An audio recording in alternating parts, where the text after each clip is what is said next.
lideramos el camino de la opinión pública y buscamos que la cultura del debate alcance consensos y soluciones a los problemas de nuestro país.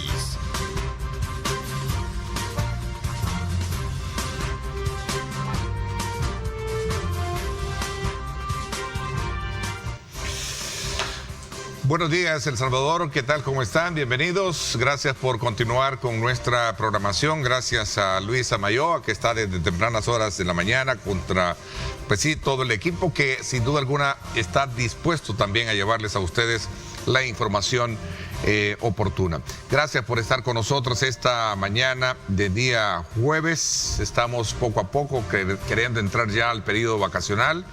Queremos darle la más cordial bienvenida a esta mañana al candidato presidencial del FMLN, Manuel Flores, que nos acompaña para hacer una evaluación del trabajo territorial y del trabajo en perspectiva que pone su candidatura al frente de este partido. Gracias por acompañarnos. Buenos días, bienvenido, Manuel. Buenos días, Ernesto. Gracias por la invitación.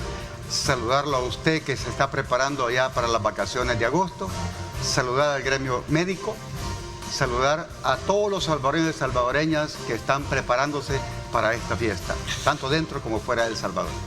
Gracias. Invito, como siempre, a nuestros televidentes para que participen, formulen sus comentarios, sus preguntas y nos la hagan llegar a través de nuestras plataformas digitales.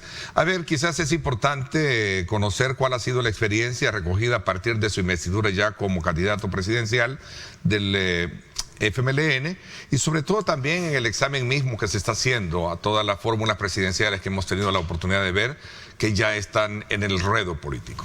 Primero, nosotros ya salimos del proceso interno, un proceso muy interesante, Ernesto, donde hubo participación de más del 70% de la base, en 300 puntos de votación y en los 5 continentes.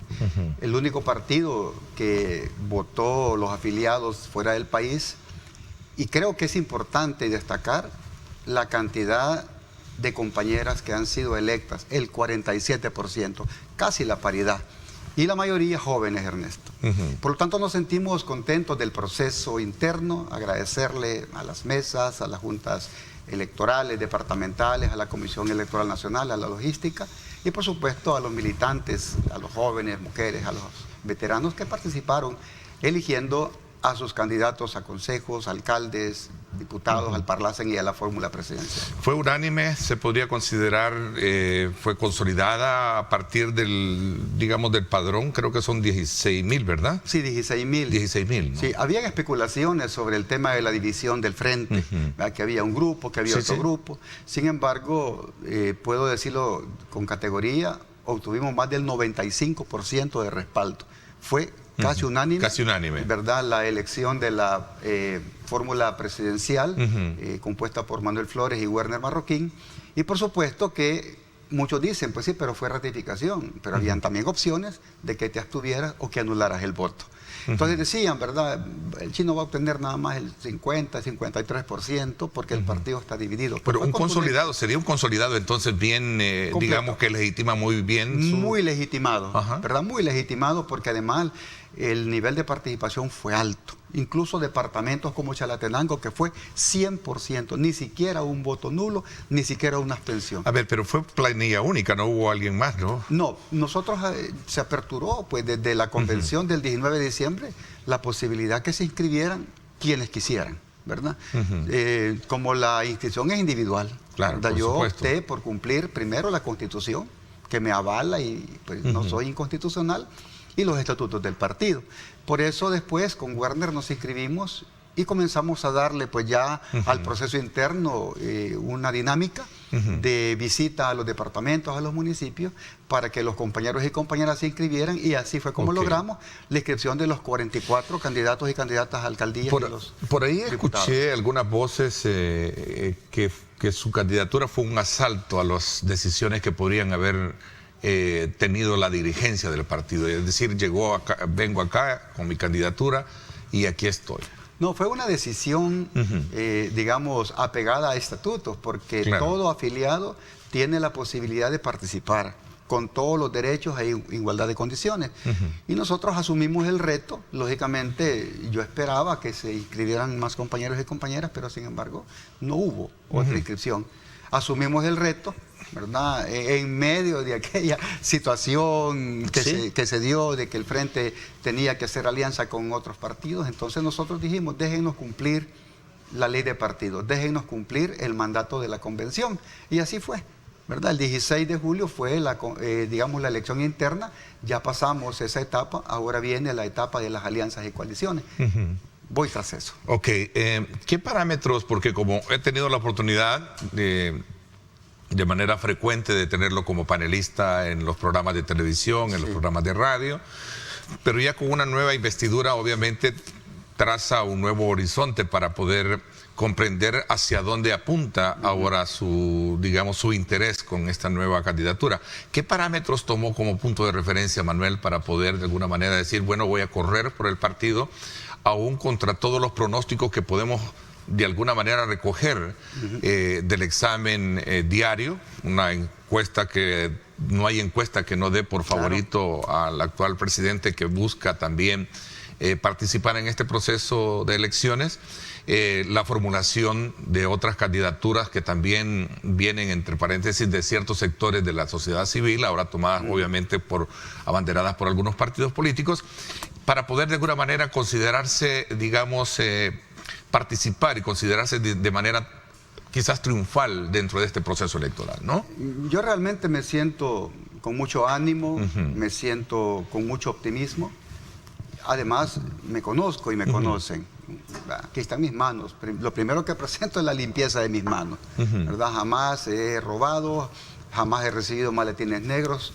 Y por eso los procesos ahora de ataques contra mí se dan de cualquier manera, menos de que soy ladrón, corrupto, narco, de ninguna manera. Lo demostré siendo alcalde de Quesaltepeque por 9 años, siendo concejal, siendo diputado, y toda esa experiencia acumulada, ya como servidor público, además como promotor de las relaciones internacionales, me da a mí la posibilidad de demostrar lo acumulado y lo aprendido y ponerlo en función del pueblo. Hay un tema interesante, uno escucha a la gente, yo no veo la situación desde el teléfono, yo ando en la calle, y no ayer, lo ando desde hace 30 años, visitando a la comunidad, a las organizaciones, a los sindicatos, a las iglesias, y uno escucha. Y lo que hoy está en la Voz Populi es lo siguiente: ¿qué pasaría si el mundo desconoce a un candidato que se quiere postular a la reelección de manera ilegal y gana? ¿Qué va a pasar si la comunidad internacional desconoce y comienza un bloqueo contra nuestro país? ¿Seremos capaces de soportar eso? ¿Seremos capaces de que no venga harina? ¿Seremos capaces de que no vengan insumos? Porque ya ha ocurrido. Por lo tanto, esa es la voz de la gente, del que vende pan, del que vende, digamos, en el carretón fruta. Eso es, Ernesto. Entonces uno se atreve a decir, vamos a hacer una alternativa viable, la economía está completamente quebrada, el agro completamente abandonado, políticas públicas de cara a los programas sociales desaparecidos y, por supuesto, la gran división y el odio que está imperando en el pueblo. Todas esas son tareas que hay que comenzar a hacer. Déjeme salir un poquito, porque es la primera vez que tengo la oportunidad de, digamos, conversar ya con este nuevo traje, ¿verdad? De candidato presidencial, para poder despejar todas aquellas dudas que a lo mejor están alrededor de lo que no solo representa su interés como candidato, sino también la de su partido.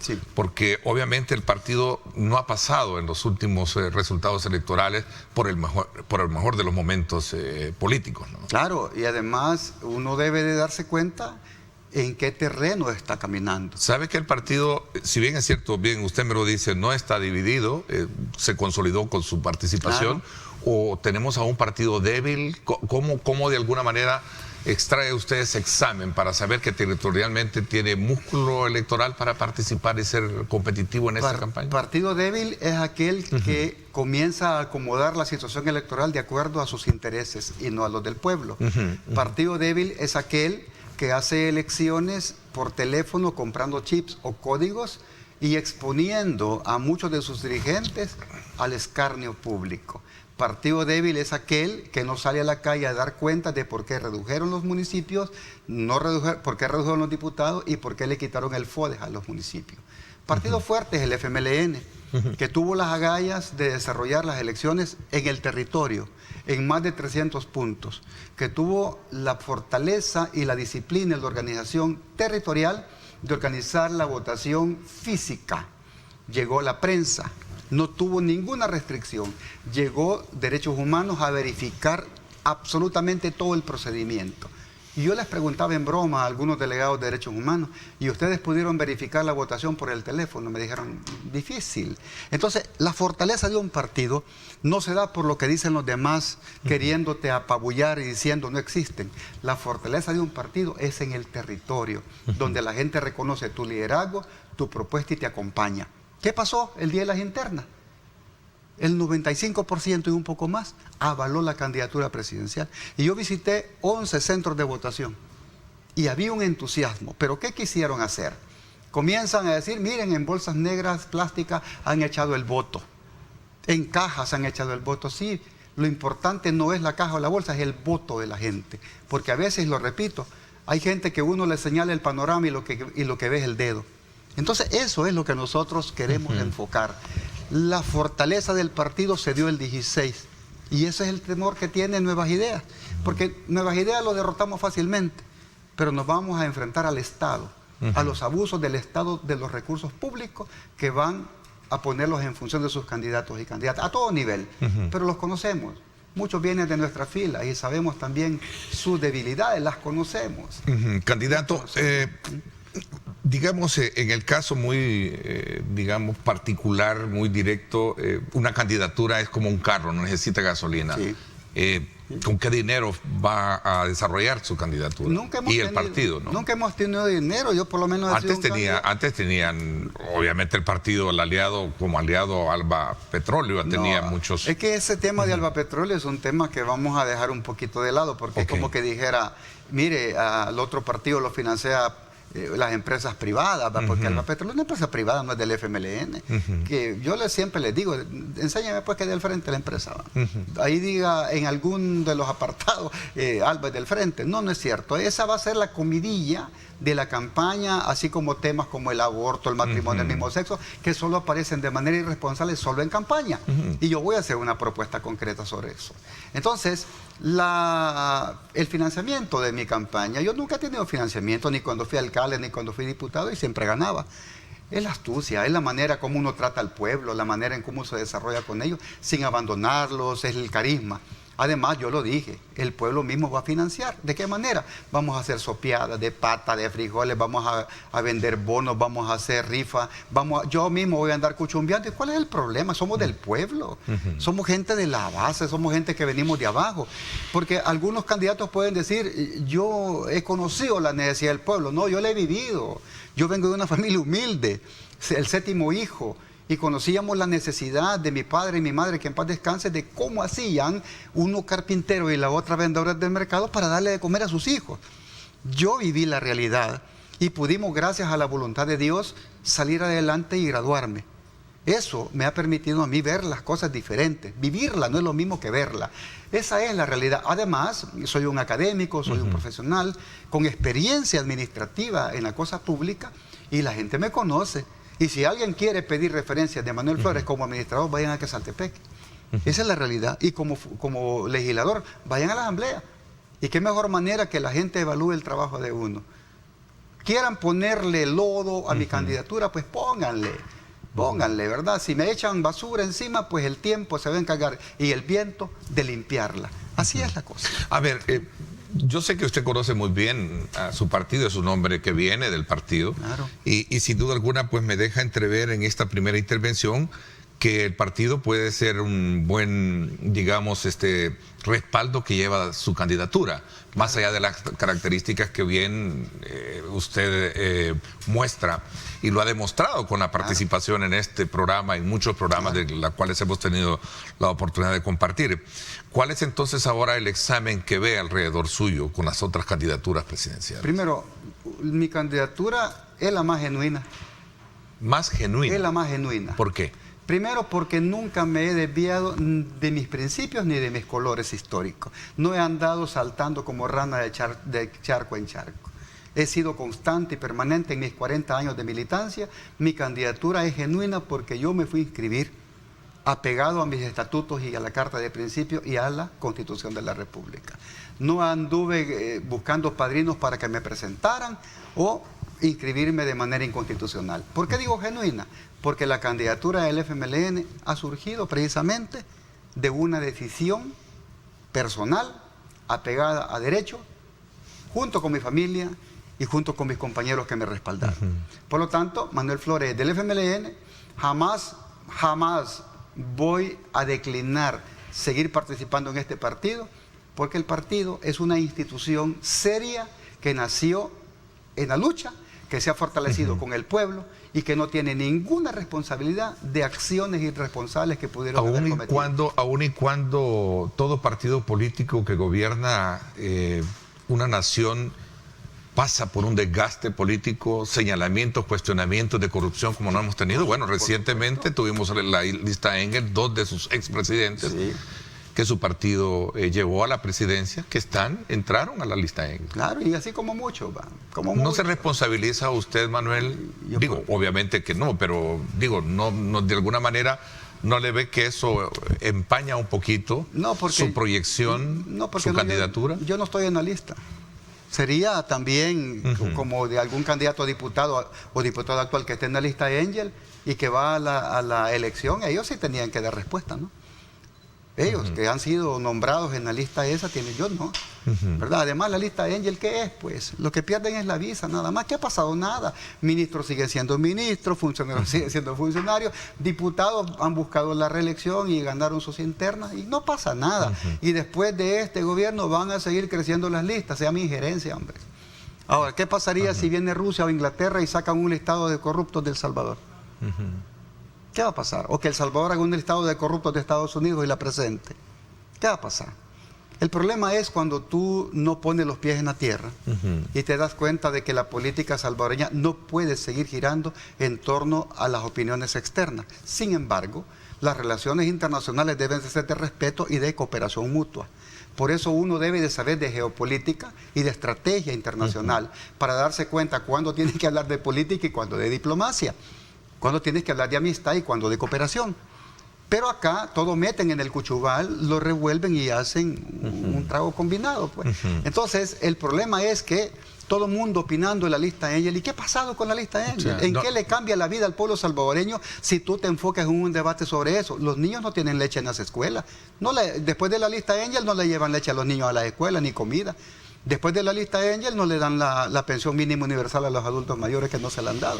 Después de la lista Engel no han construido ni una escuela, hombre. Es decir... Me da la impresión que subestima un poco los elementos argumentativos que trazan la presentación de ese informe anual que hace el Departamento de Estado. Hay temas más importantes, Ernesto. Hay temas más importantes como es la economía, la falta de empleo, la generación de inversión internacional. No hay en El Salvador. Y otro que quizás le voy a recordar, la pobreza. Hay otro que es el punto medular de esos informes, el tema de la corrupción. Claro, y hay que atacar la corrupción y todos los corruptos hay que atacarlos sin ninguna excepción. Yo no voy a andar protegiendo corruptos, ¿verdad? Pero que de repente vengan a decir, mire, hay 2 suyos, pues vea toda la lista de todo el mundo, que son miles los que hay en esa lista, ¿verdad? Pero, ¿aparezco yo? No aparezco. Entonces, quien tiene que dar respuesta a los que aparecen. Y se van a defender. Estoy seguro que se van a defender. ¿Verdad? Como en el caso del profesor Sánchez Serén, que lo involucran en un tema cuando él ya está en un juicio en El Salvador al respecto al tema. ¿Y qué dijo las autoridades correspondientes? No, está libre. Y insisten y lo meten. Ahora, yo sí creo que cada quien va a responder al respecto. Cada quien. Es más, el profesor Sánchez Serén sacó un comunicado a través de sus abogados, ¿verdad? Yo creo que la población lo leyó. Pero como en nuestro país prevalece el odio, prevalece la división, aunque la verdad esté diciendo, te condenan. Bueno, acordémonos que estamos en un periodo electoral donde sale a relucir todo. No debería ser así. En redes sociales preguntan qué pasó con su saco rojo, no lo anda. No, pero hoy traje una corbata vino tinto. Sí. Se siente muy bien, digamos, obviamente usted ha sido un hombre que nunca ha negado ser del partido FMLN. No. Pero me extrañó no verlo ahora, entonces, tomando como referencia lo que están ahí en redes sociales, qué pasó con el saco rojo. Sí, no, y lo voy a seguir usando, lo voy a seguir usando, por eso me puse el vino tinto, ¿verdad? Ahora. Okay. Y yo creo que además uno debe de enfocar, aparte de los simbolismos, las posiciones y las propuestas para el pueblo. ¿Cuáles van a ser los elementos o aquellos símbolos que ha abanderado el FMLN por siempre, ¿no? La transparencia. Recordemos que el Frente fue el partido que puso en la palestra la ley de acceso a la información pública, que ahora ha desaparecido. Son 7 años. 7 años de salación, dicen algunos, ¿no? Esconde la información, son 7 años de salación porque no le estás dando al pueblo el informe. ¿Cuál es la fortaleza del FMLN? La relación con el pueblo, como partido, con una visión clara, con una visión lógica, con una visión estratégica. Y lógicamente durante 10 años se pusieron una cantidad de elementos para que el pueblo los utilizara, como por ejemplo los programas sociales, que aún están vigentes. ¿Por qué este gobierno no los quita? Porque son exitosos. Que ya no le están dando dinero, eso es otra cosa. Salva al partido, pero no a quienes dirigieron su partido. No es a los que dirigieron, es a los señalados. Digo esto porque ahí también preguntan y dicen, bueno, y entonces, si el partido fue gobernado por personas que actualmente están siendo enjuiciadas y señaladas de corrupción. Claro, entonces el juicio tiene que seguir su rumbo, ¿verdad? Y tiene que ser un juicio apegado a derecho, pues con el derecho de defenderse, porque la situación de nuestra sociedad es que ya te condenan sin que el juicio haya iniciado. De hecho, lo estoy comentando bajo los procesos judiciales que están abiertos. No estoy haciendo condena per se de nadie, porque no es mi, digamos, pero mucha de esa gente calla cuando los señalamientos de la gente en el gobierno es señalada de corruptos, ¿va? Y lo que hacen es premiarlos. ¿Cómo piensa separarse de eso en una campaña electoral? Porque como usted bien lo dice, muchos le tiran lodo, muchos le quieren ensuciarlo, lo quieren atañar, cuando usted realmente a lo mejor no ha tenido nada que ver. No, si me tiran lodo, lo que voy a hacer son adobes para construir casas, ¿verdad? O sea, uno tiene que ser lógico en el pensamiento y en el propósito y en tu accionar. Ahora, yo sé que hay una campaña, esta va a ser la más polarizada en la historia de El Salvador, porque si podemos hacer propuestas, hagámoslas, pero las redes se van a encargar de ensuciar este proceso. Nunca vamos a tener un propósito sano de construir un futuro juntos porque otros se encargan de ensuciarlo, señalando, acusando, difamando. Sin embargo, yo no estoy dispuesto a hablar ni de los contrincantes en mal, sino que voy a hacer las propuestas del FMLN, de las alianzas. Me he detenido un poco en estos elementos porque es la primera vez, insisto, reitero, es la primera vez que lo tengo ya de traje como candidato presidencial. Seguramente vamos a tener más tiempo para poder escudriñar las propuestas que en su momento ilegalmente también van a tener ya la licencia del tribunal para hacer campaña. Pero me detengo un poco para poder entender y comprender lo sólido y lo convencido que usted está con su candidatura presidencial, ¿no? Una vez yo se la formulé, creo que en el programa de radio le dije, bueno, ¿y usted se siente optimista? No, me dijo, no me siento optimista, me siento firme. Con firmeza creo que fue que me dijo. Con firmeza. Porque uno no puede ir con miedo. Si vos vas a ver un partido de fútbol y ves a Messi, a Cristiano Ronaldo, al Mágico González, y que los vas a enfrentar, pues tú también dices, hombre, yo también tengo mis fortalezas, ¿no? Y la estrategia va a ser esquivarlos y ganarles, o por lo menos enfrentarlos con dignidad. Pero de repente ya te sientes derrotado, como muchos ya se sienten derrotados, mejor no participen. ¿Qué tipo de dirigente o de conductor va a tener el pueblo con gente cobarde? Muy difícil. Voy a cerrar con esta última pregunta y el tema, y vamos a hablar también en el escenario en el que se mueve su candidatura, ¿no? ¿Siente que el partido es un factor importante que le puede dar una ventaja muy competitiva en estas elecciones? El partido, un elemento clave, es el vehículo, ¿verdad? Obviamente. Es el vehículo que está formado por hombres y mujeres valientes, héroes y heroínas, veteranos de guerra, lisiados de guerra, empresarios, hay médicos, hay ingenieros profesionales de otras latitudes, hay campesinos, hay sindicalistas, líderes religiosos. Ese es el partido. Y por lo tanto el partido es el vehículo que está impulsando mi candidatura y su gente. Pero además, la propuesta como tal es una propuesta de nación. Yo invito a todos los candidatos, incluso al presidente, a que se sume a la propuesta de discutir una plataforma para el pueblo. O sea, dejemos el odio, hablemos sobre el tema de seguridad y mantengamos este proceso, pero también de economía, de la opción de empleo para la población, para los jóvenes que no se sigan yendo fuera del país, la opción al campesino sobre el tema de la tierra y el tema de la siembra. Es preocupante que cueste $3 una libra de frijol nuevo. $3 cuando había llegado a ese precio en El Salvador y 1.70 la libra de frijol seco. ¿Qué estamos hablando? De que hagamos una propuesta de nación y dejemos de estar discutiendo temas que no le interesan al pueblo.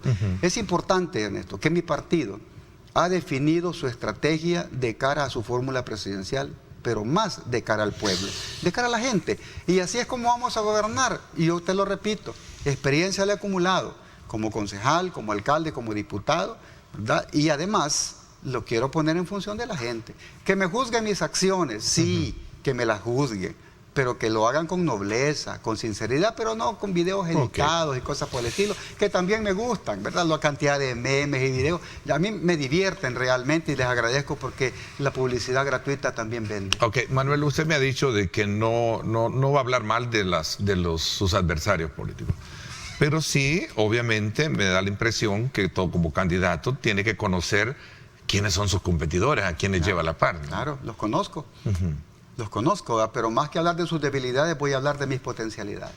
Voy a hablar de mis propuestas, voy a hablar de las propuestas del partido y de sus aliados, porque ya ando visitando a los aliados. ¿Subestima entonces la popularidad del presidente que ha sido avalado por una sentencia judicial para correr entonces? No, no la subestimo. Digo, por el hecho de que dice que va a hablar más de sus fortalezas que de ellos. Y yo no entonces, tengo que hablar de él. No, o sea, estoy hablando de la popularidad a la que se enfrenta como candidato frente a un escenario electoral. Es que yo no voy a hablar de popularidad porque tampoco es concurso de Miss Universo para hablar de belleza.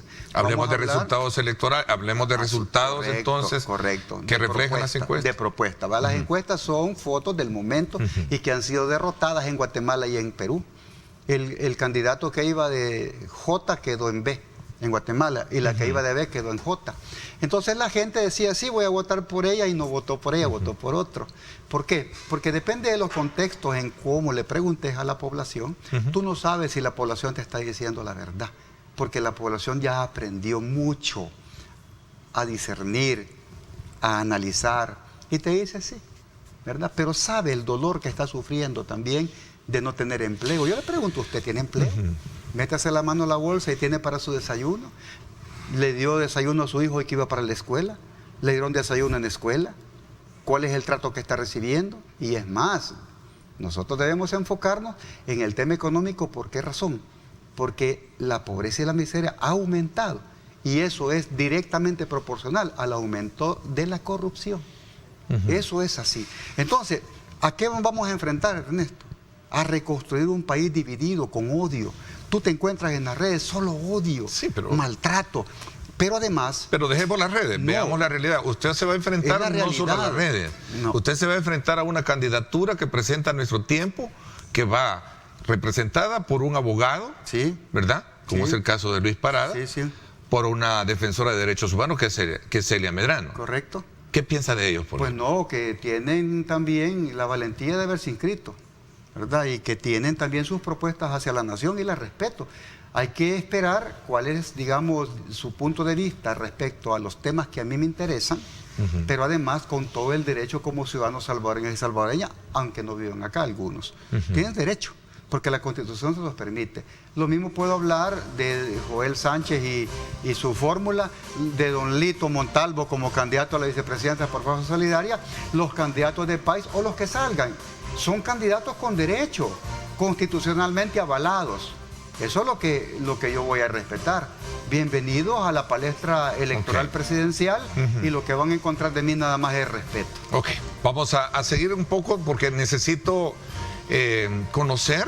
Usted le dice que lo respeta, que está bien, pero en un partido de fútbol al que usted se ha metido, entendería que es para ganar. Claro. Pero para ganar usted necesita conocer las debilidades de su adversario, ¿no? Exactamente. Y las conocemos. Entonces, ¿contra quién usted va a jugar? Contra los problemas del país. ¿Contra quién se va a enfrentar? Contra los problemas del país. Contra los problemas del país. Así es. Ok. Vamos a hacer una pausa y vamos a seguir hablando. Voy a entender un poquito más eso y no quiero entrar más allá porque no estamos en el periodo electoral, de alguna manera. Pero por eso es que con esta primera aproximación con usted es importante conocer su forma de ver el estadio al que se somete a jugar este partido de fútbol. ¿De acuerdo? Perdón un poco la analogía para poder comprender esto. Voy a la pausa, 7 de la mañana en punto, no me cambie. Regresamos.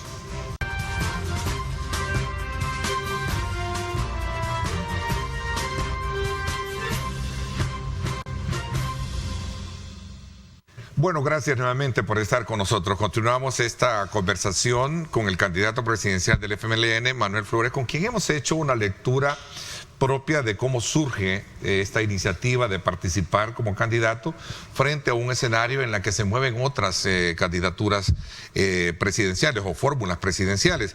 Y nos habíamos detenido un poco para examinar precisamente el tipo de adversario político que tiene. Usted dice, yo me enfrento a los problemas del país. Magnífico, es un tema que subyace primero la legalidad para poder hablar de ellos, porque es una campaña electoral que debe de ser autorizada por el Tribunal Supremo Electoral.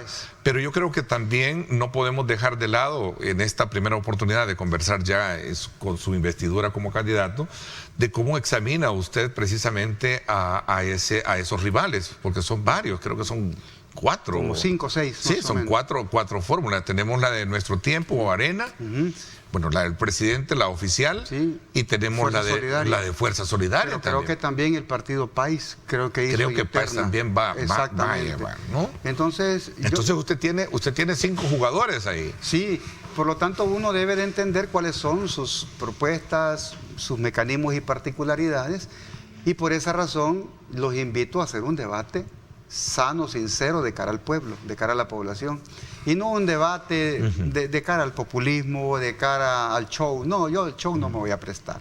El pueblo está... Bueno, lo invito y pongo a disposición esta plataforma, Megavisión, para hacer un debate político. Claro, y es una de las plataformas más vistas a nivel nacional, y eso es así.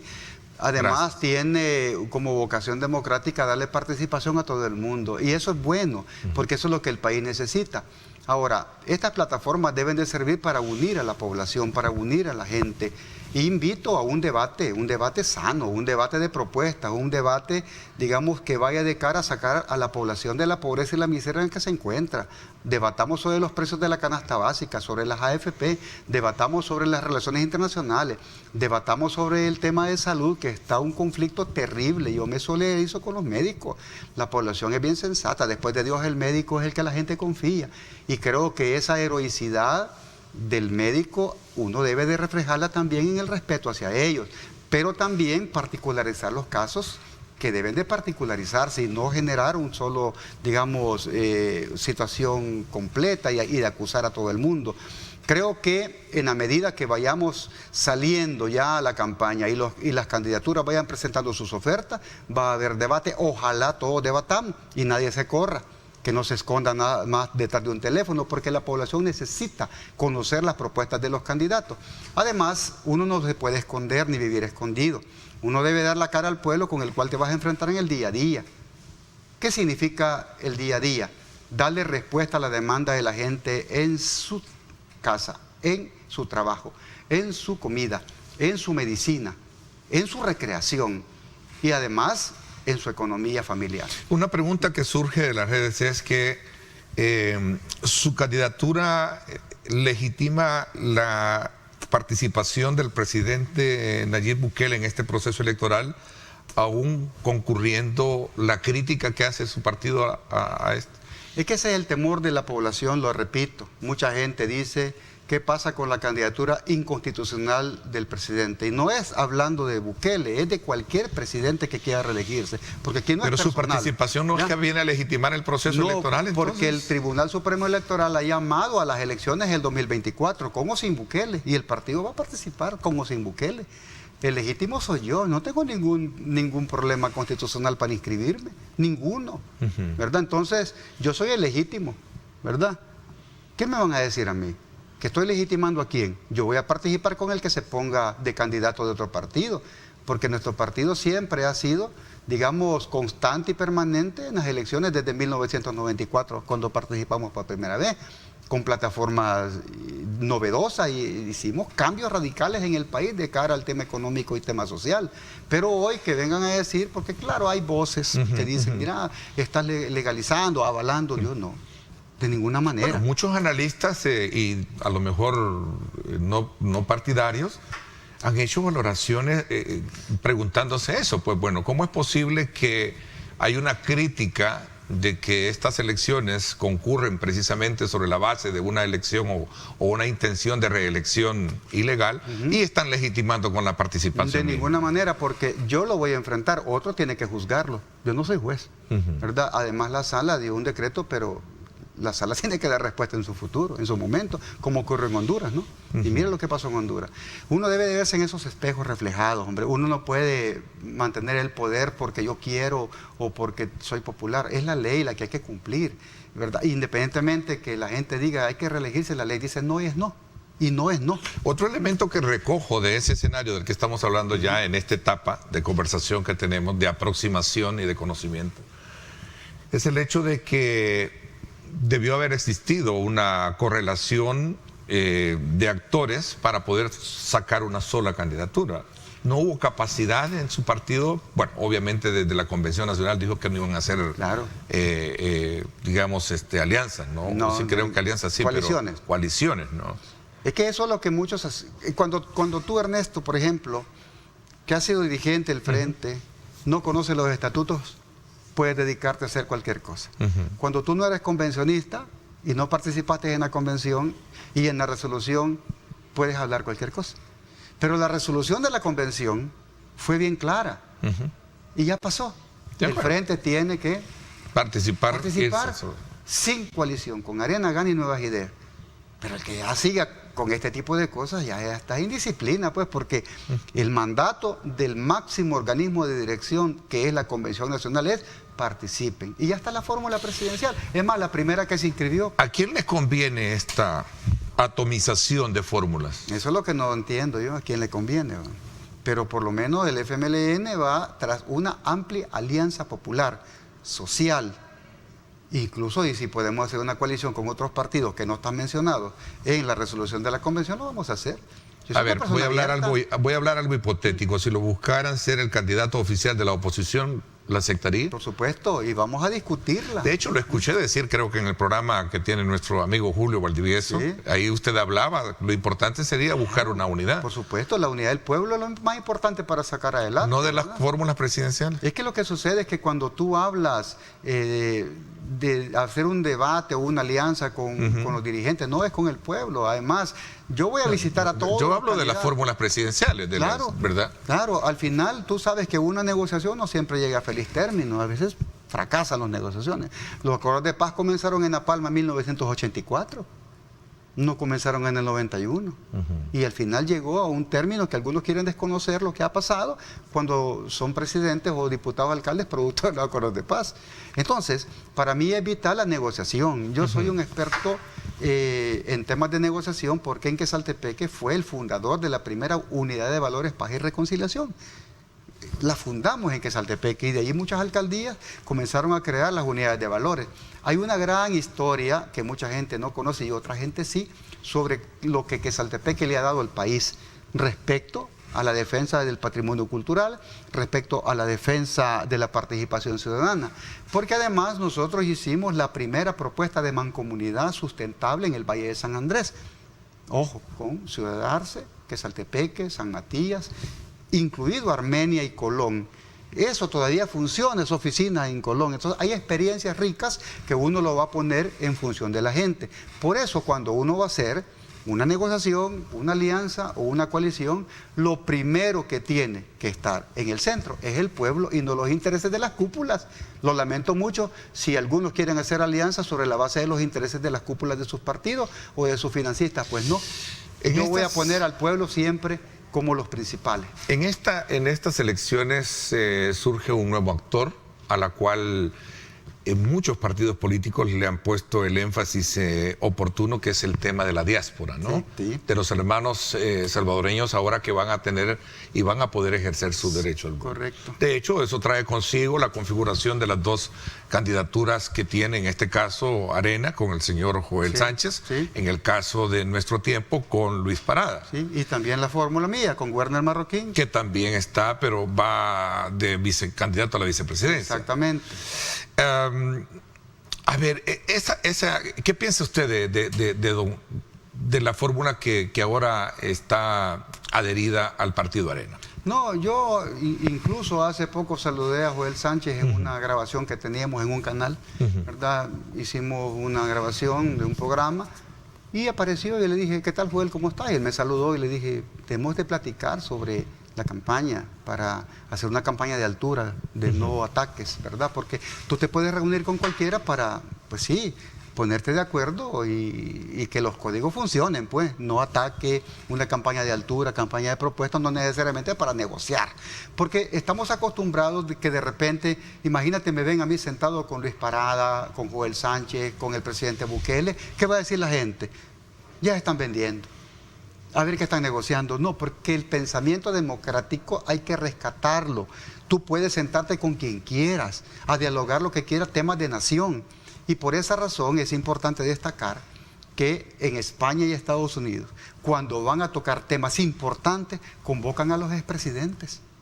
Porque los expresidentes tienen algo bueno que decir. Y por esa razón uno debe de rescatar las cosas buenas de todos los expresidentes. Todos hicieron cosas buenas, pero lo que se está tirando siempre es lo sucio contra ellos. Creo que el país necesita poner en la palestra y en la mesa las cosas importantes de cara al futuro, no de cara al pasado. Por esa razón, yo la opinión que tengo de los candidatos de cualquier partido es de respeto. ¿Por qué se están presentando? Porque algo tienen que ofrecerle al pueblo, ¿verdad? El presidente Bukele ha hecho cosas muy importantes para el país, pero también ha cometido errores enormes, pues, pero muchos los esconden. Así como también los expresidentes han hecho cosas muy importantes, el presidente Funes, Sánchez Serén, Calderón Sol, el presidente Paco Flores, Tony Saca, todos han hecho cosas importantes para el país, carreteras, puentes, educación, tema de salud, el tema del empleo, la generación de opciones, todos hicieron cosas buenas, si no el país no estuviera en condiciones actuales. Pero ¿qué es el enfoque fundamental de muchos que no quieren que prospere el país en el camino de la paz y la tranquilidad, en el camino de la inversión? Pues el odio. Y tú lo encuentras en las redes, mucha gente que vende odio porque le genera ingresos, pero no le lleva la comida a la gente a la mesa. En su agenda de prioridades y que visualiza, ¿cuáles son los puntos medulares que hay que debatir en este país? La economía. De ganar en un mundo hipotético la elección, ¿usted revertiría todo lo que se ha hecho, el régimen de excepción, por ejemplo? No todo. ¿Abriría las puertas del SECOT? Porque muchos allá afuera creen que el otro presidente o si no fuera el presidente Nayib Bukele el que ganara, el miedo es que vendría a abrir las puertas del SECOT. Sí, mira, si presos, pandilleros hay desde antes del régimen, hombre. En la época del Frente se metieron presos una cantidad de pandilleros, pero no es el gobierno el que lo hace, son las autoridades judiciales. Pero eso es lo que muchos no entienden. En entrar que salir. Claro, pero ¿por qué razón? ¿Verdad? Entonces, para mí es importante el ataque frontal a la delincuencia. ¿Cómo voy a liberar a los pandilleros, digamos, asesinos? Ayer parece que cerraron un candado, eso de que está con unas reformas en la Asamblea Legislativa, claro, que se hicieron. Tienen que dar respuesta a él porque esa reforma, porque cada rato están haciendo reformas. No, pero me refiero en el sentido de cerrar el candado de que ya no pueden salir como entraban, exactamente, lo decía el fiscal general. Claro, entonces el miedo de Nuevas Ideas es la inconsistencia de sus planteamientos. ¿Por qué te lo digo? No hay diferencia entre la vieja Arena, ¿verdad?, y Nuevas Ideas. Porque antes decían, si el Frente gana, van a hacer el jabón a los viejitos, los niños los van a robar, si tienen 2 carros les quitan uno, si tienen 2 carros. Una campaña sucia, negativa contra Chafik y contra nuestros candidatos. Pero ¿qué sucedió? El Frente ganó por la vía electoral. ¿Y qué es lo que llevó? No le quitó casa, le llevó Misión Milagro, Ciudad Mujer, le llevó cuadernos, zapatos, uniformes, vaso de leche a los niños, el proyecto del presidente Funes, ¿verdad? ¿Qué llevó? Llevó una cantidad de aportes a los veteranos, se les dio la pensión a los veteranos, la pensión mínima básica universal a los adultos mayores de 35 municipios más pobres. Ajá, ¿y ahora qué sucede? La misma retórica de antes. Si gana el candidato al frente va a liberar a los pandilleros. Que son insensatos. Mire, yo creo que... A ver, aclaro, no estoy diciendo yo... No, lo dicen ellos, lo dicen en las redes. Okay, la pregunta que le hice es, en un mundo hipotético, ¿verdad? De resultar ganador, ¿usted revertiría o mantendría vigente lo que se ha hecho en esa materia? Mira, ¿abriría las puertas del SECOT? Estuvieran ellos navegando en una nube de arroz si no hubieran capturado inocentes y el régimen hubiera sido aplicado solo a criminales. Pero hay miles de inocentes capturados que han perdido hasta... A ver, pero ¿qué me quiere decir con eso? Entonces, Te quiero que decir sí. con esto de que uno debe de consultar las grandes políticas al pueblo. Y si el pueblo dice, sí, el régimen se mantiene, pues se mantiene. Pero una decisión que se va a tomar con la gente, así como la reducción de municipios, no le consultaste al pueblo. Ni lo del Bitcoin, ni nada más. La gente tiene derecho a opinar y ese mecanismo inmediato de participación es el que vamos a aplicar. En ese tema hay dos versiones. Unos sostienen que el pueblo es sabio y por otro lado hay otros que sostienen la tesis contraria, que no todas las veces el pueblo es sabio para elegir sus candidatos. Siempre es sabio el pueblo. Independientemente de los momentos, hoy te pone, mañana te quita. Si no le respondes. Pero ¿qué sucede? Los miles y miles y miles, aceptados hoy hasta por diputados y funcionarios de miles de inocentes capturados, tiene que dar respuesta a aquel que lo capturó. ¿Por qué razón una persona que no debe, estuvo más de un año en la cárcel, perdió su casa, perdió su familia, perdió su carro, su crédito? ¿Por qué razón estuvo preso? Yo no voy a hablar en defensa de ningún criminal, de ninguno, porque voy a ser enfático y duro también con el tema de la criminalidad. Pero el inocente, ¿qué culpa tiene que iba pasando o que una llamada anónima para que lo capturaran? Por Dios santo. Y no son 100, son miles, que ya liberaron casi 7,000. ¿Cuántos faltan? Son una cantidad enorme. Tiene que dar respuesta sobre eso. Manuel, esta ha sido, le agradezco muchísimo que me haya permitido tener esta primera aproximación en su parecer de los temas que obviamente van a ampliarse a lo largo de lo que ya viene para esta campaña electoral y que sin duda alguna de manera muy puntual lo vamos a hacer más adelante. Gracias por haberme permitido conversar esta mañana con usted. No, gracias a ti, Ernesto, por la invitación y a usted gracias por la sintonía. Espero que las vacaciones de agosto las disfruten en familia.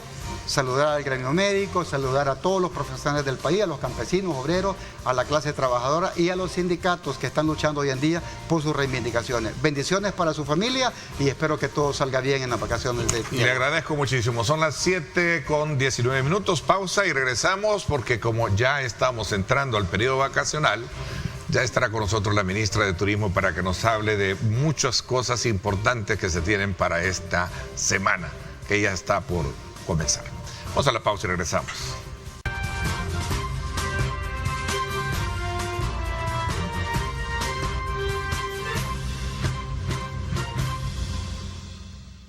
Bueno, gracias nuevamente por estar con nosotros a esta hora de la mañana.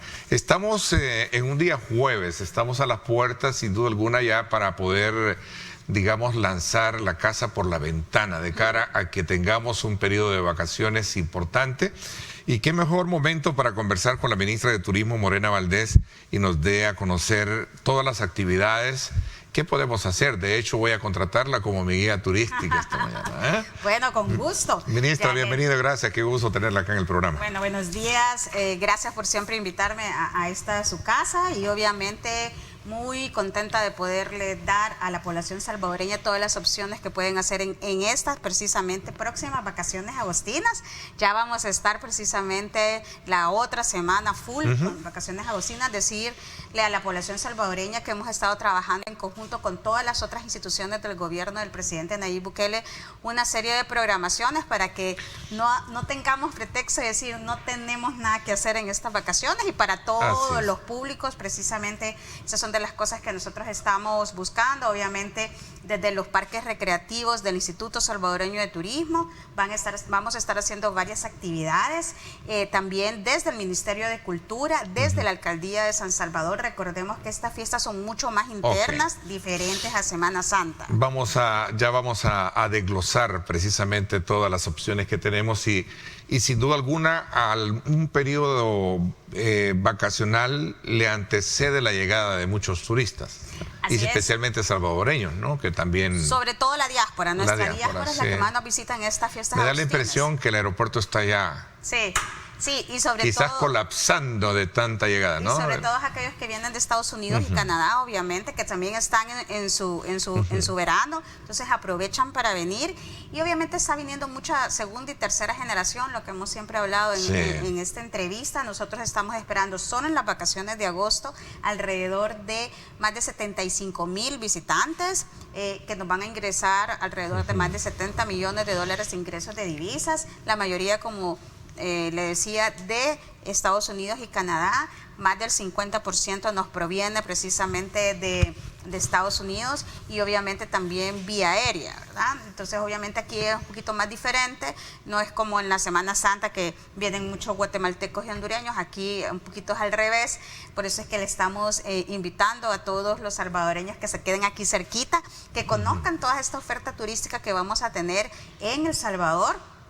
Y obviamente también todo lo que tenemos en la zona oriental, en la zona occidental, en la zona norte, en la Ruta de las Flores, por ejemplo, en la Ruta Panorámica, en todo lo que podemos tener en la zona del norte de Morazán también, y obviamente en nuestros destinos que son como los top 5 que visitan generalmente los salvadoreños, que son Surf City 1 en La Libertad, Surf City 2 en toda la playa de la zona oriente. Ahí tenemos precisamente un panorama de cómo está el aeropuerto. Como bien decía usted, pues está bastante lleno. Hemos trabajado en conjunto con CEPA, Migración y Aduanas, agradecerle a estas instituciones porque están trabajando para facilitarle precisamente el ingreso y la salida a nuestros viajeros, y obviamente también que de la primera impresión sea buena de los que vienen precisamente a nuestro país, y sobre todo aquellos que tenían años de no visitarnos. ¿Hay algún énfasis digamos, opcional para ofertarle?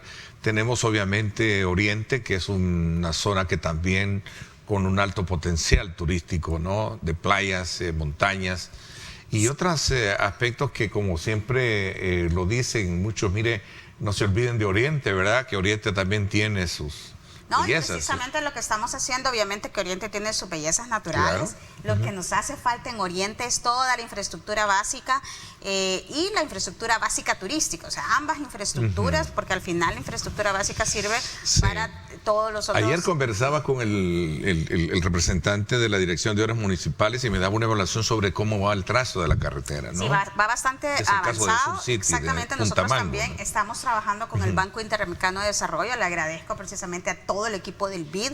La semana pasada vino una misión oficial para darle seguimiento al préstamo de 106 millones, en donde vamos a hacer varios proyectos de infraestructura, varios proyectos de infraestructura turística básica.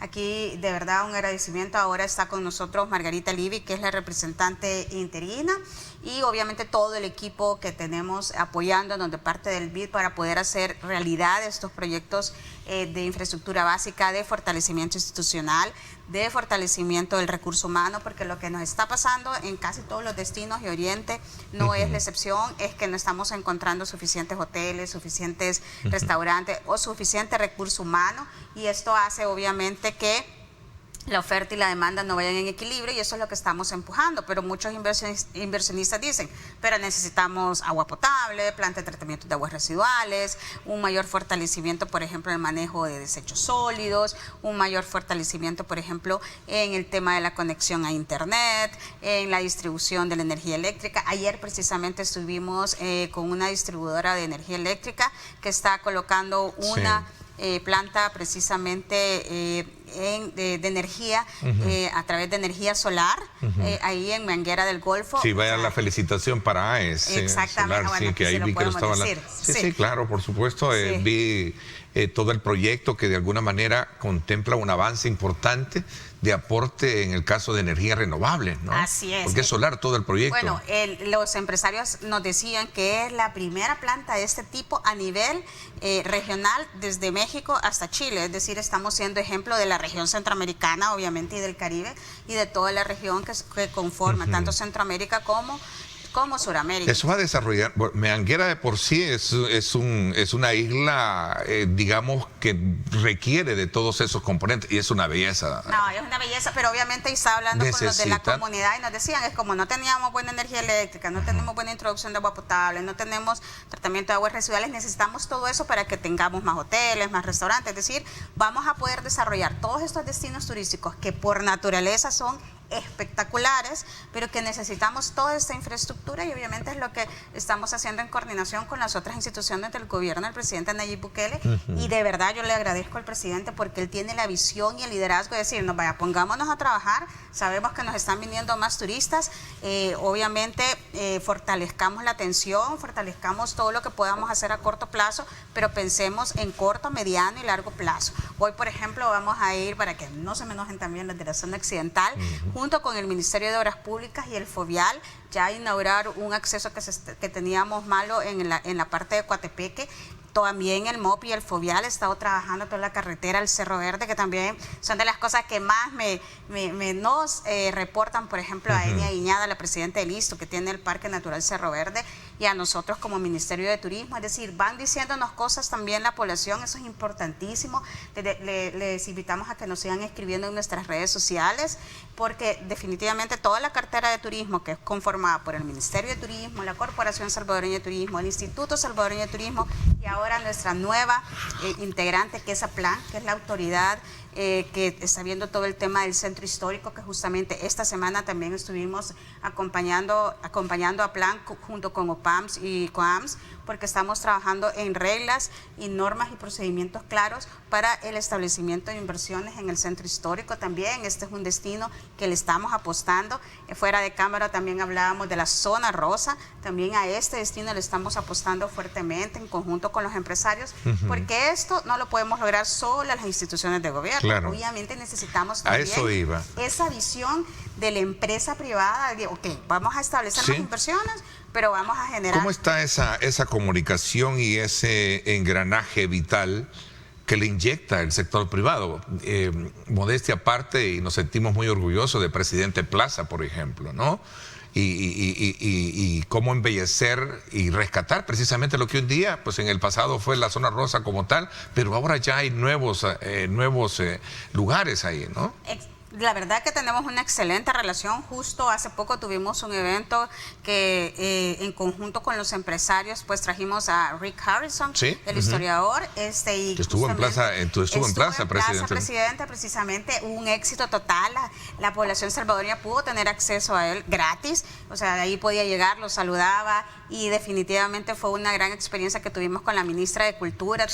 Tengo un amigo que me dijo que le había dicho Rick que realmente creí que El Salvador era otro, pero es un lugar que no tiene mucho que envidiar, le dijo. Bueno, nos quedamos en contacto con él. Dijo Las Vegas, pero para Las Vegas es otra cosa, pero él dijo que no tiene mucho que envidiarle a lugares en Las Vegas, dijo. Así es. Cuando estaba ahí en Plaza Presidente, ¿no? Precisamente porque la gente, las que no nos conocen todavía, obviamente estamos recuperándonos, recordemos, de años en donde la imagen del país siempre fue negativa, en donde nos vinculaban con violencia, con inseguridad, etcétera. Yo creo que es bien importante reconocer que en estos 4 años de la gestión del presidente Bukele se ha logrado precisamente esa vuelta de la imagen y de la realidad que vivimos los salvadoreños, porque yo creo que escuchaba a tu invitado anterior y yo lo puedo decir con propiedad, definitivamente este gobierno ha ejecutado proyectos que han logrado posicionar al país de diferente manera. Obviamente se han venido trabajando hace muchos años y se hicieron muchos intentos y muchos impulsos para esto, pero es este gobierno el que logra precisamente ese posicionamiento, porque si no Rick Harrison no hubiera venido, porque si hubiera pensado que es peligroso este país, no viene, pero esa apuesta estratégica del presidente, bueno, lo primero que vamos a hacer es arreglar la inseguridad, porque si no arreglamos eso, lo otro ya tampoco no se puede mejorar, y el turismo es el claro ejemplo de esto. Nosotros estamos viviendo en estos momentos una situación a nivel regional complicada para el sector turismo, porque muchos de los países que siempre habían sido los que lideraban precisamente la industria, ahora están teniendo problemas de inseguridad y es por ello que no les están llegando a los turistas que nos están llegando a nosotros. Ahora el reto y el gran desafío es cómo hacemos sostenible precisamente todo este contexto, toda esta situación que tenemos en el país y obviamente cómo aprovecharlo. Y aquí vuelvo a repetir que la empresa privada, en conjunto con el gobierno, en conjunto con la academia, en conjunto con otros actores claves, también con cooperación internacional que estamos trabajando, vamos a tener que de verdad trabajar en conjunto para lograr esa sostenibilidad. ¿Se puede cuantificar el tema de la inversión turística del sector privado?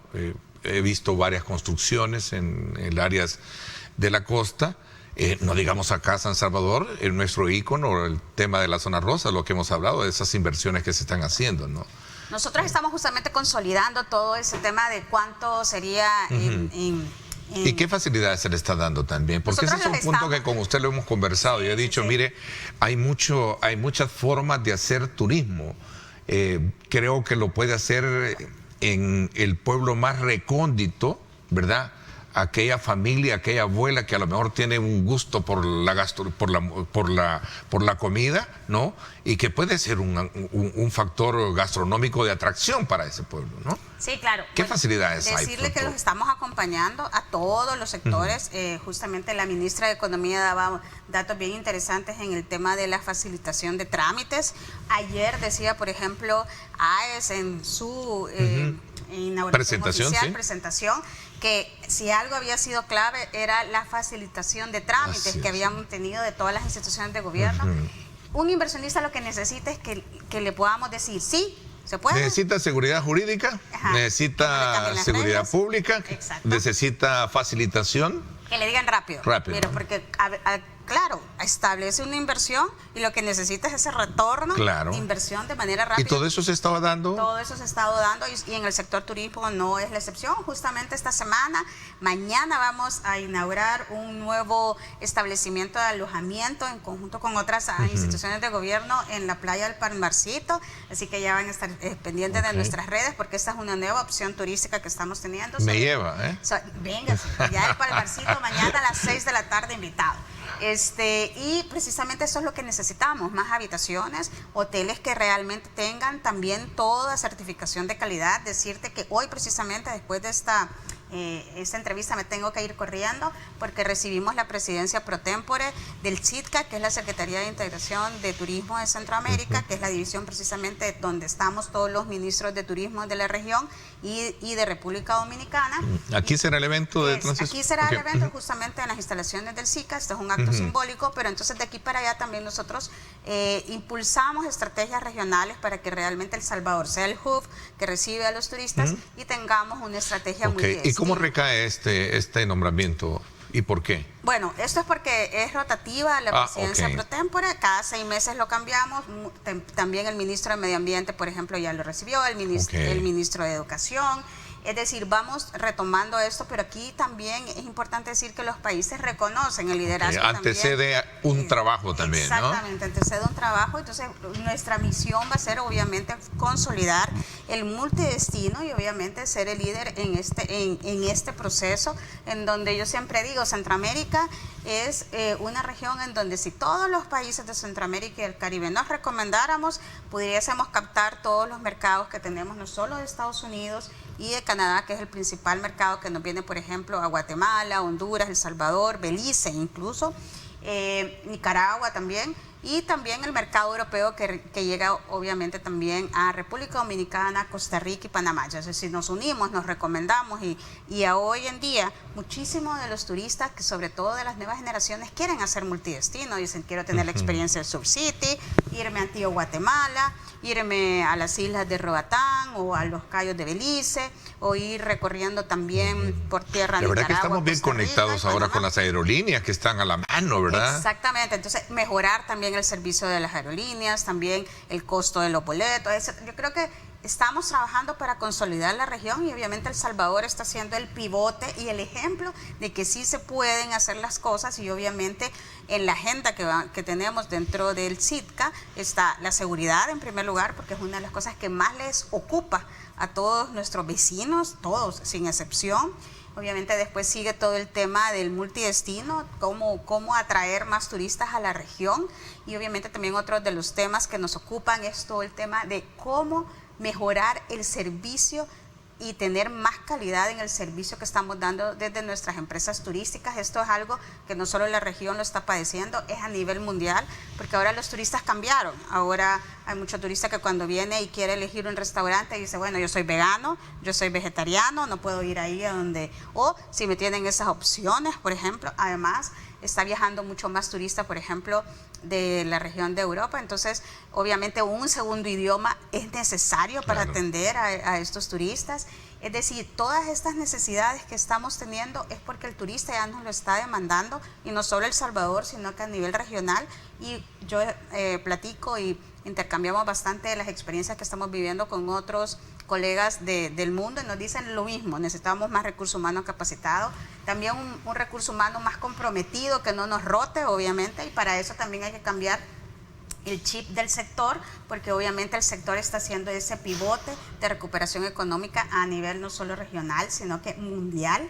Después del COVID-19, todo el mundo se ha repensado también. Bueno, pasamos por un COVID-19 en donde muchas personas perdieron a sus seres queridos, a amigos, y dicen, bueno, me voy a ir a viajar, a conocer esos destinos que siempre quise conocer, y obviamente, o ya sea invierte o sus ahorros, etcétera, pero quiere un servicio más de calidad y tener una mejor experiencia, porque obviamente el COVID nos vino a repensar qué estábamos haciendo aquí si no disfrutamos de lo que realmente nos gusta. Entonces el turismo por eso está haciendo justamente ese pivote también de la economía. Bueno, y el otro factor que con usted lo hemos conversado, que es el tema de la seguridad, ¿no? Que se ha logrado de alguna manera ser neutralizado, ¿verdad? Se tienen un nivel de homicidios pues cero, de acuerdo a las estadísticas mismas que plantean las autoridades, y ese es un factor muy importante por el cual muchas personas ahora, bueno, nosotros mismos nos sentimos bastante seguros a la hora de desplazarnos por cualquier lado, ¿no? Y por eso nos ha aumentado muchísimo el turismo interno. Según nuestras estadísticas, nosotros en las vacaciones agosinas vamos a estar recibiendo solo en nuestros sitios turísticos, culturales, naturales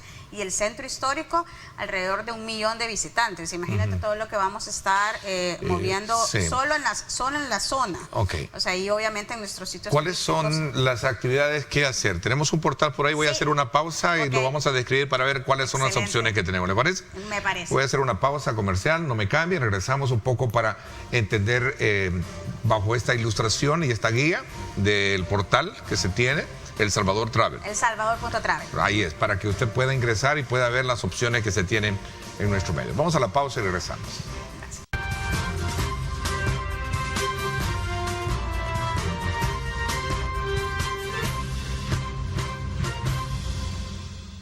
Bueno, gracias nuevamente por estar con nosotros a esta hora de la mañana. Continuamos con esta conversación muy amena con la ministra de Turismo, Morena Valdés, y sobre todo hablando sobre el impacto que ha tenido la política de turismo del actual gobierno y cómo también el sector privado ha jugado un papel importante en ello. Y de hecho, hacíamos hincapié sobre la necesidad de ser el gobierno un facilitador de las inversiones y de otros aspectos que tienen que ver con la formación del personal, que creo que es el que de primera mano está al frente, ¿no?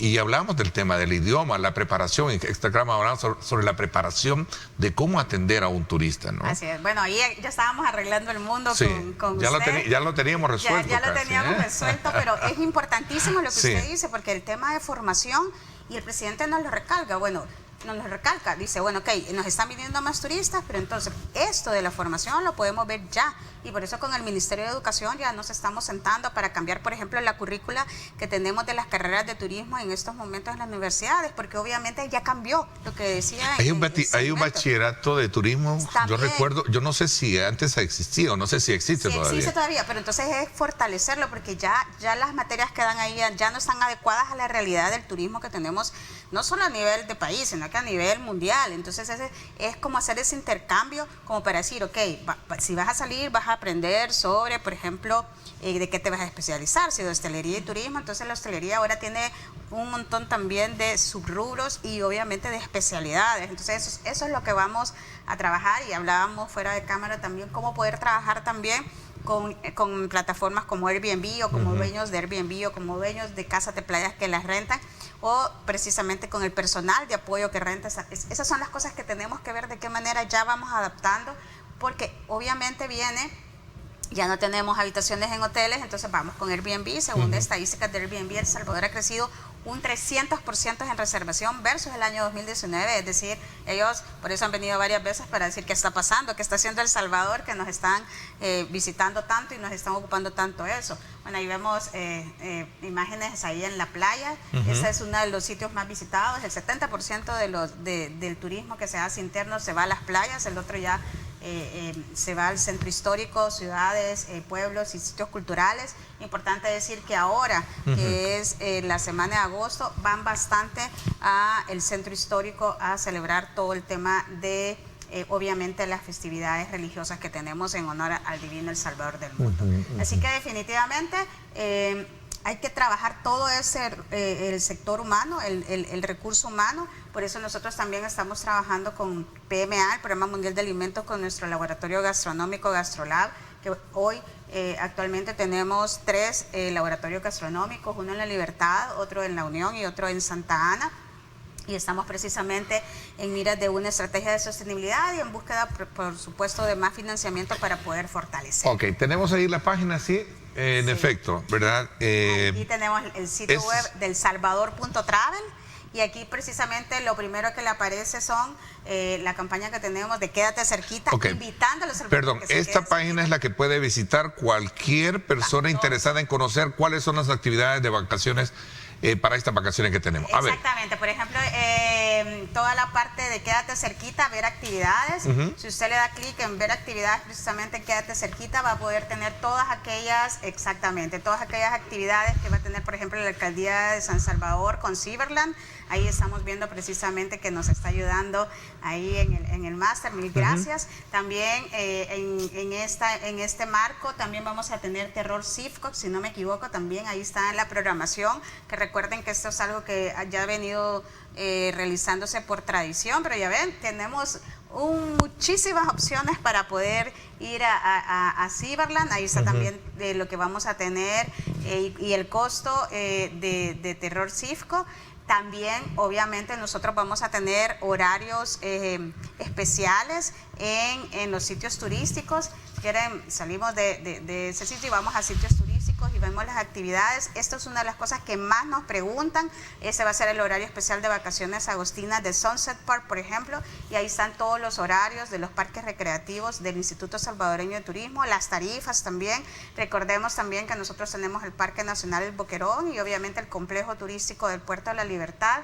Recordemos también, estén pendientes porque siempre en este sitio web vamos a colocar y en las redes sociales del ISTU toda la programación que vamos a tener con los buses alegres. Esto es bien importante, también eso lo vamos a ir actualizando. También toda la actividad cultural que vamos a tener en los sitios administrados por el Ministerio de Cultura. O sea que aquí no hay pretexto, vamos a tener una programación que se nos gusta.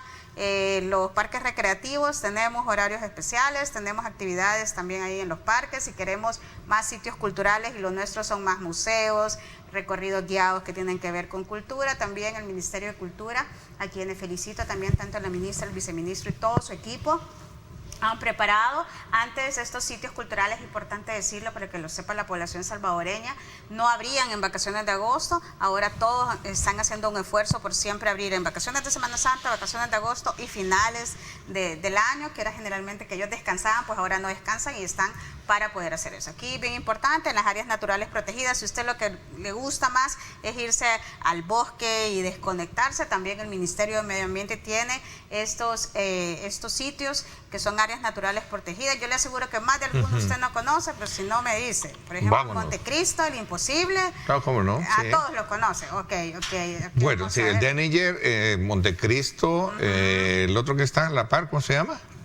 El Imposible. Exactamente. Sí. Tenemos, por ejemplo, no sé si usted conoce la Laguna de las Ranas, San Rafael Los Naranjos, el Casco del Águila. Bueno, entonces son todos, ahí están las opciones. Ahí están las opciones y obviamente ahí también tenemos un horario, hay que hacer una reservación porque estas áreas naturales protegidas obviamente tienen un cupo limitado porque definitivamente es por eso, claro. Porque ahí tenemos toda la fauna y la flora que se debe de conservar y cuidar, pero entonces se hace toda una programación que se pueden ir a acampar, se pueden tener también, hacer ciertas actividades que tienen que ver más para aquellos que son amantes del contacto con la naturaleza. También tenemos centros de atención turística que vamos a estar dando información. Aquí van todos los lugares en donde tenemos personas que van a estar de turno precisamente para poderle dar la información que ustedes necesitan, los teléfonos también, y ahí cuándo va a estar abierto, cuándo va a estar cerrado, pero ahí dejamos también números de WhatsApp para hacer cualquier consulta o duda. Así que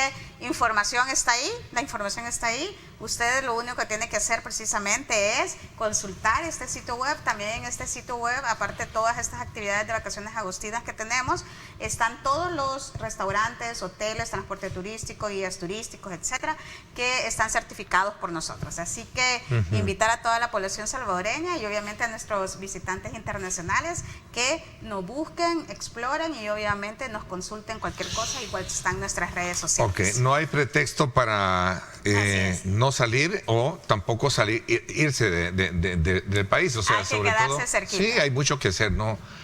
Sé que muchos buscan también visitar los países hermanos, vecinos, pero tenemos mucho todavía que dar en esto. Bueno, tenemos muchas actividades. En el caso de Sur City, acá, ¿no? Sí. También, o sea, el complejo turístico del Puerto de la Libertad va a estar abierto en los horarios especiales precisamente que veíamos de Sunset Park. Ahí veíamos precisamente que vamos a estar abiertos a partir del martes, miércoles, jueves y viernes. Generalmente siempre lo cierran, pero ahora sí vamos a estar precisamente abiertos. Obviamente porque necesitamos que las personas tengan estas opciones turísticas y que puedan tener, que no haya pretextos. Aquí es que estaba cerrado el lugar, no, aquí vamos a tener abierto para que usted pueda ir con sus niños. Hay muchos que todavía no conocen Sunset Park, a pesar de que es nuestro parque de diversiones estrella del Instituto Salvadoreño de Turismo y que está siendo el que más visitas tiene y el que más ingresos tiene. Bueno, un punto medular es que ya comenzaron también el periodo, los trabajos para la ampliación de lo que sería la calle, precisamente en ese sector, que estaría facilitando mucho más el tráfico, ¿no? Así es, bueno, tenemos varios proyectos de infraestructura, no solo en Sur City y La Libertad. Este segundo semestre, te cuento muy rápido, antes de que ya nos vayamos, nosotros vamos a estar también remodelando el complejo turístico del Puerto de la Libertad. Hay una parte que todavía nos hace falta, donde ya nos va a quedar ese puerto de verdad muy adecuado a lo que ya estamos haciendo en Sunset Park y la plaza gastronómica. Recordemos que ahí también tenemos el muelle turístico, en donde vamos a tener un restaurante ACLA nuevo, ahí justamente enfrente de Mercado del Mar, este muelle con cooperación china que hemos logrado y lo logró el presidente Bukele. Entonces ahí va a haber una nueva opción turística. También esperamos que la Puerta del Diablo, que yo sé que siempre me pregunta, ya sabía que le iba a preguntar, la vamos a inaugurar, esperamos también en este segundo semestre del año, si todo sale bien, primero Dios. Ahí también Enia Guiñada, la presidenta del ICE, está trabajando con todo su equipo para que esto sea posible. También iniciamos obras de revitalización justo después de vacaciones de agosto del Parque Acuático Costa del Sol. Va a cambiar por completo, va a ser un parque en donde vamos a tener opción turística de primer nivel. También se está haciendo una remodelación a las cabañas que tenemos en el Parque Natural Cerro Verde. También se inician esas obras justamente después de vacaciones de agosto. Además de eso, también después de vacaciones de agosto iniciamos remodelación y revitalización del Parque Nacional El Boquerón. Es decir, esperamos que a final de año podamos tener más opciones turísticas, pero sobre todo más infraestructura turística básica de primer nivel para todos. Y un punto importante que no podemos escapar antes de cerrar esta conversación es el tema de la hidratación, ¿no? Qué mejor importante, y la recomendación es para que usted se hidrate. Aquí están las perlitas, la perfección en cada gota, ¿verdad? Sobre todo por las altas temperaturas que tenemos. Así es. Nosotros vamos a Hay que hidratarse. Mañana estamos lanzando el plan vacacional, esto liderado por el Ministerio de Gobernación y todas las las instituciones de protección civil y obviamente ahí vamos a dar... Mañana se lanza ya el plan, ¿no? Ya mañana se lanza el plan. Aquí es importante decirle a toda la población salvadoreña que se cuide, que prevenga accidentes y obviamente que acate todas las medidas de seguridad que vamos a estar dando y sobre todo a obviamente las autoridades que conforman protección civil y obviamente los golpes de calor que nos pueden dar. Por eso la hidratación es básica. Por eso es que ahí le facilito su botellita de las perlitas, ¿verdad? Para que usted se hidrate. Así es. Y ande bien hidratado. Ministra, gracias. Siempre es un gusto conversar con usted. Ni se siente el tiempo con usted. Así que invitar a toda la población salvadoreña que se quede aquí en el país, que se quede cerquita, que visite nuestro sitio web y que cualquier cosa, por favor, también nuestras redes sociales están abiertas y obviamente esperando sus oportunidades de mejora o sus también recomendaciones. Mucha gente nos sorprende, así como lo sorprendía yo a usted con lugares nuevos, en donde me ponchó con la Laguna de las Ranas, también, así era. Sitios turísticos, exactamente. Así que hay que ir. Bueno, gracias, ministra, nuevamente. Gracias. Por mi parte, eso es todo por hoy. Pásenla bien y como siempre recuerden lo más importante, amar a Dios sobre todas las cosas. Lideramos el camino de la opinión pública y buscamos que la cultura del debate alcance consensos y soluciones a los problemas de nuestro país.